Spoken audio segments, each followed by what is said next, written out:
कामिनी बहुत ही खूबसूरत औरत थी। उसे अपनी खूबसूरती पर बहुत घमंड था, लेकिन उसकी शादी बहुत ही साधारण दिखने वाले आलोकनाथ से हो गई थी, जिसे वो बिल्कुल भी पसंद नहीं करती थी। आलोकनाथ दफ्तर के मार्केटिंग विभाग में क्लर्क का काम करता था। महीने के 15 दिन वो टूर पर ही रहता। तनख्वाह भी ठीक ही थी, लेकिन कामिनी की हर दिन नई नई फरमाइशों को पूरा करने के चक्कर में महीने के पहले हफ्ते ही उसकी सारी तनख्वाह खत्म हो जाती थी। एक दिन की बात है, सुबह का समय था। कामिनी बिस्तर पर लेटी हुई थी। तभी आलोकनाथ ने उसे जगाते हुए कहा, क्या बात है कामिनी, आज बहुत देर तक सोई हुई हो?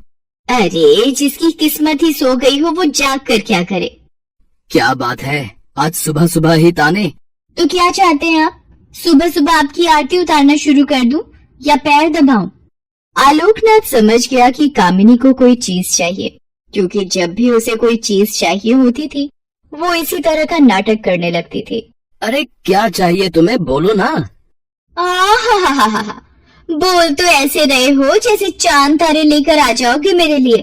कितने दिनों से आपको सोने की रिंग के लिए कह रही हूँ, लेकिन आप हैं कि एक कान से सुनते हैं और दूसरे से निकाल देते हैं।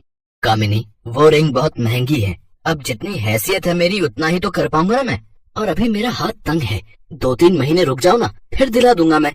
तो फिर मुझसे पूछते क्यों है कि क्या चाहिए? जाइए अपना काम करिए, मेरे सिर में बहुत दर्द है।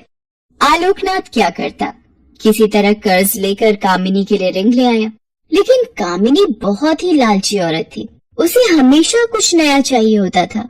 इस बीच कामिनी के पड़ोस में एक नया शादीशुदा जोड़ा अमन और सुप्रिया रहने के लिए आए। जब अपनी बड़ी सी कार में अमन और सुप्रिया उतरे तो कामिनी अपनी बालकनी से उन्हें घूरते हुए सोचने लगी, वाओ, कितना हैंडसम लड़का है, क्या मस्त कपल है दोनों। काफी अमीर भी लग रहे हैं दोनों। कितनी महंगी कार है इनकी, और एक मेरे पति हैं। न शक्ल अच्छी है और ना ही कमाई। कामिनी को जब पता लगा कि ये जोड़ा बिल्कुल उनके बगल में रहने के लिए आया है, तो वो उनसे दोस्ती करने के लिए मचल उठी। खास तौर पर अमन से उसे दोस्ती करने की बहुत इच्छा थी। एक दिन वो उनके घर गई। उसने दरवाजा खटखटाया। दरवाजा अमन ने ही खोला। सामने से अमन को देखकर वो उस पर और भी लट्टू हो गई। जी, वो मैं आपके पड़ोस में रहती हूँ, थोड़ी चीनी चाहिए थी मुझे। जी अभी देता हूँ। सुप्रिया, जरा कटोरी में चीनी तो ले आना। सुप्रिया चीनी लेकर आ गई। अमन ने उसे कामिनी को देने को कहा। इस बीच कामिनी की नजर अमन के घर पर थी।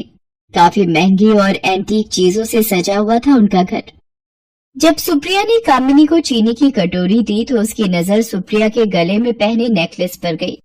उसने अंदाजा लगाया कि ये डायमंड का ही होगा। सुप्रिया और अमन दोनों ने कामिनी को घर के अंदर आने को कहा तो उसने कहा कि फिर किसी दिन आऊंगी। कामिनी जब चीनी की कटोरी लेकर अपने घर गई तो आलोकनाथ की नजर उस पर गई। अरे, घर में तो इतनी सारी चीनी पड़ी है, फिर तुम ये पड़ोस से मांग कर क्यों ले आई?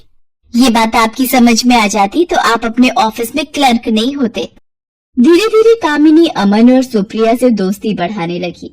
जल्द ही वो उनका विश्वास जीतने में कामयाब हो गई। कभी कभी सुप्रिया किसी काम से बाहर गई होती तो वो सुप्रिया की गैर हाजिरी में भी अमन के पास चली जाती और उससे घंटों बातें करती।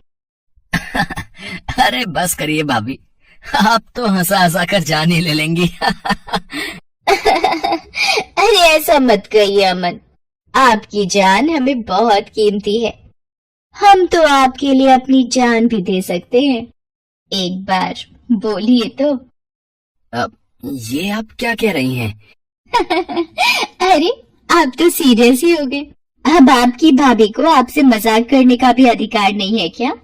इनडायरेक्टली वो अमन को कई तरह के इशारे भी करती और उसे अपने झूठे प्रेम जाल में फंसाने की कोशिश भी करती, क्योंकि उसे पता था कि अमन बहुत ही अमीर है और वो उसकी सारी ख्वाहिशों को पूरा कर सकता है।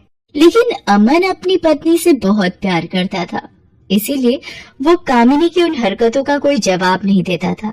एक दिन की बात है, कामिनी अमन और सुप्रिया से मिलने उनके घर आई।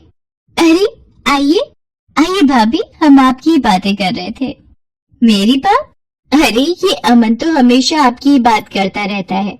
अच्छा, क्या कहता है अमन? यही कि आप बहुत अच्छी हैं, कितनी मजेदार बातें करती हैं। आपके जैसे पड़ोसी मिलना तो आजकल के समय में बहुत ही मुश्किल है।